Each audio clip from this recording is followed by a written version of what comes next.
Movimento Contrário.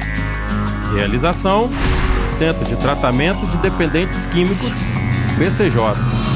Apoio: Vitória Ambiental.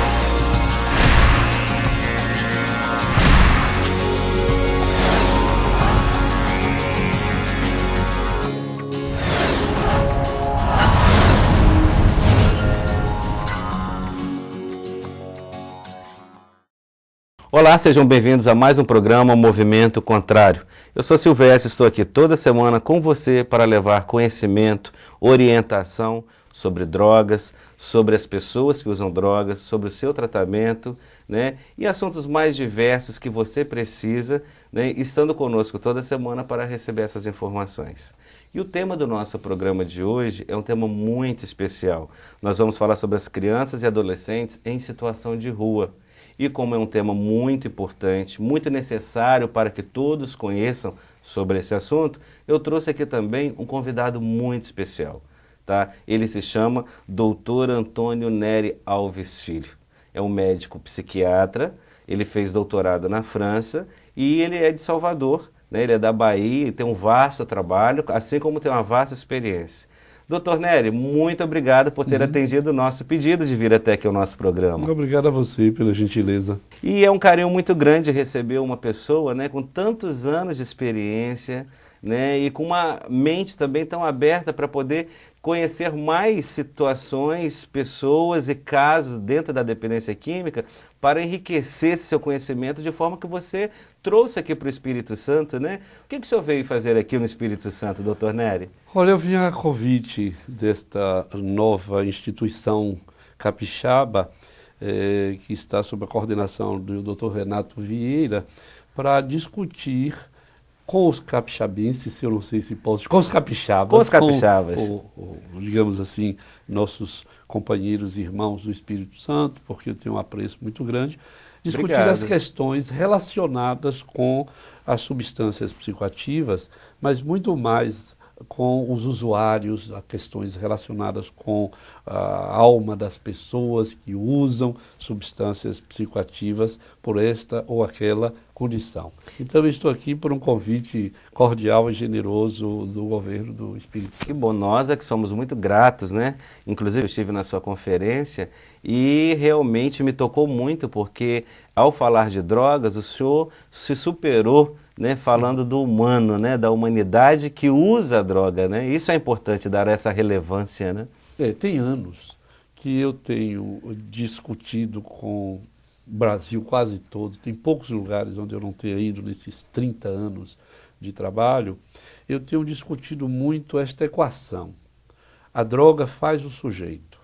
E eu penso que esta é uma equação muito louca, é uma equação errada, uma equação danosa, Sim. Porque não é a droga que faz o usuário, é o usuário que faz a droga. Ou se você quiser, numa formulação mais psicológica, é o humano que faz a droga.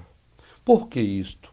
Porque eu digo que a droga não anda, a droga não fala, a droga não pensa, a droga é um produto químico. A droga não tem alma, inerte, né? Sem alma, a droga não sofre, a droga não tem sentimentos. Produto químico não tem sentimento. É frio.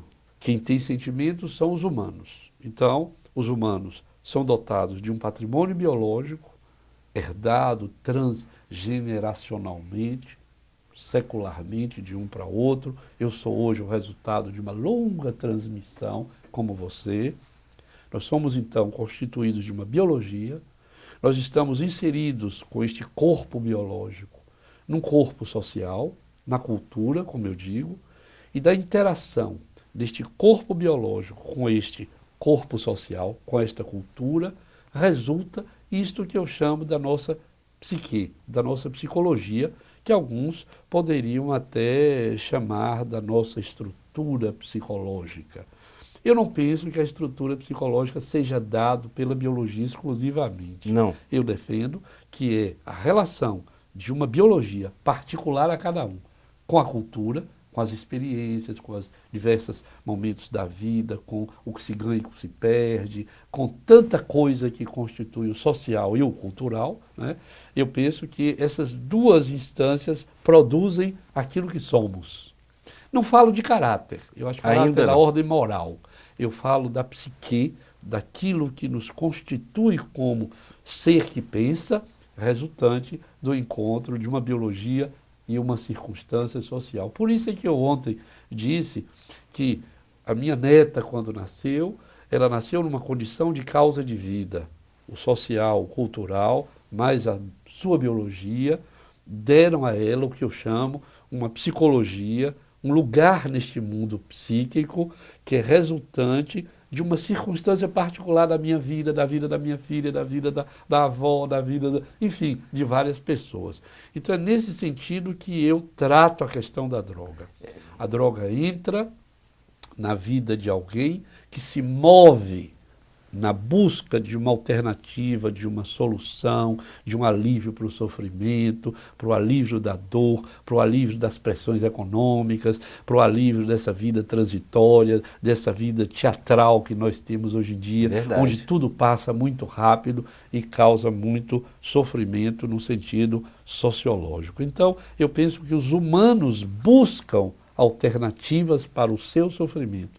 E penso mais que, sendo os únicos animais que podem pensar o tempo em suas três dimensões de futuro, passado e presente, nós humanos, nesta transição pelo tempo, reconhecemos que somos finitos, falamos da nossa morte, sofremos com esta transitoriedade temporal, esse curto tempo, e este sofrimento humano foi o que nos levou a buscar alternativas, e uma delas, eu penso, uma das primeiras, foi o encontro com algum produto psicoativo disponível aqui em nossa natureza. De modo que eu não concordo com a equação, a droga faz o usuário, eu penso que sempre será o usuário, enquanto humano que é, busca alternativas para a sua dor de ser humano, e nesta situação ele vai terminar buscando substâncias psicoativas.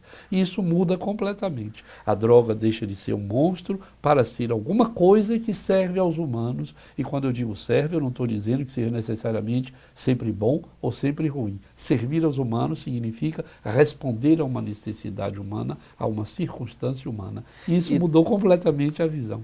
E talvez responder o ser humano aquilo que ele próprio não consegue dar enquanto resposta para a própria vida, não? Certamente, porque se você, por exemplo, perguntar o que é a vida, quando a vida começa, é uma encrenca que não tem mais tamanho. É verdade. A vida começa quando? Quando junta um óvulo com um espermatozoide, isso aí é uma vida humana. Mas o espermatozoide tem vida anterior a se encontrar com o óvulo e fazer uma outra coisa, que seria uma outra forma de vida. Mas tanto o óvulo quanto os espermatozoides, eles têm vida própria. O óvulo se move, o espermatozoide se move, eles têm cada um metade do nosso código genético, de modo que a vida começa antes do encontro do óvulo com o espermatozoide. Mas isso é uma questão por quê? Porque muitos vão dizer, olha, a vida no encontro dessas duas vidas, ela é marcada por algo que é mágico, que é o espírito, a alma, esta nova instância que se constitui e que nós vamos chamar de vida humana, para diferenciar de vida animal, por exemplo, onde a gente não supõe ter uma alma.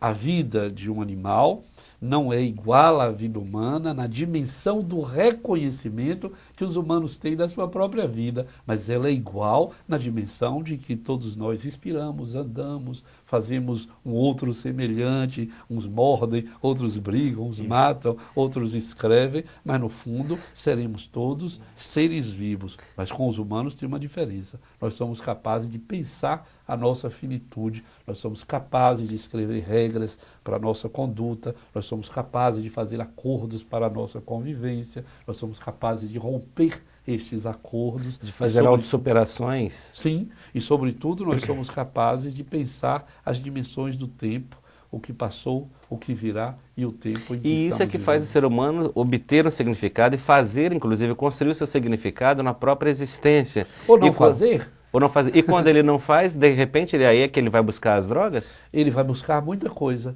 Os humanos vão buscar afeto, os humanos vão buscar arte, os humanos vão escrever, os humanos vão trabalhar, porque eu acho que o trabalho é um dom divino e não um castigo, porque quando o Senhor disse trabalhai e comei com o fruto do suor do seu rosto, eu acho que ele estava dizendo que essa era a nossa salvação na condição humana. Então eu tenho no trabalho uma redenção e não um castigo. Mas é evidente que os humanos vão encontrar também, além de tudo isto, substâncias capazes de rapidamente, e aí está uma coisa muito importante, é que enquanto que para você transformar a sua experiência com o mundo através do amor leva tempo, o apaixonamento, por exemplo, você tem que fazer um longo percurso na direção do apaixonamento. Uma substância psicoativa é muito rápida, você injeta por uma veia, toma um comprimido, você cheira um produto, a transformação é muito rápida. E esse foi o grande, eu diria, barato humano, quando descobriu que podia rapidamente e controladamente, porque ele podia repetir essa experiência à sua vontade, ele podia lidar com o seu sofrimento de uma forma mais humano. fácil, rápida e artificial. Isso.